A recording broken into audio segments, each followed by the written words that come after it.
Hi friends, புளி வந்து கம்மி ரேட்டுக்கு கேட்குறோம்.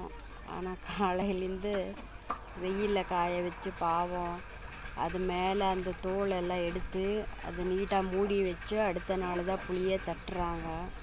இன்றைக்கி தான் பார்த்தேன். சும்மா அப்படியே ஒரு இது போய் தட்டலான்னு போய் தட்டினேன், கையெல்லாம் புண்ணாயிருச்சு. பாருங்கள், அப்படியே காமிக்கிறேன் வெயிலில் எப்படி எடுக்கிறாங்கன்னு. பாருங்க பாவம், வெயிலில் அந்த பொண்ணு எப்படி ஷாலை போட்டு பொறிச்சிட்ருக்கு. அது எங்கள் அத்தை. பாருங்க எப்படின்னு. ரொம்ப கஷ்டம் ஃப்ரெண்ட்ஸ், பாவம். அது இல்லாமல் இஞ்சி போட்டிருக்காங்க.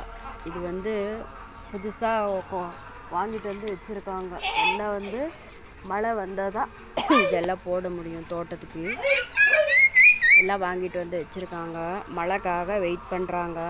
மழை வர மாதிரி வருது, ஆனால் வரல பாவம். அதனால தான் வெயிட் பண்ணுறாங்க தோட்டத்துக்கு போடுறதுக்கு. எங்கள் அம்மாவோட தம்பி, அவங்க எங்கள் மாமா இதையும் பண்ணுறாங்க. அப்புறம் புளி வியாபாரமும் பண்ணுவாங்க. ரொம்ப கஷ்டப்படுறாங்க. என்ன பண்ணுறது?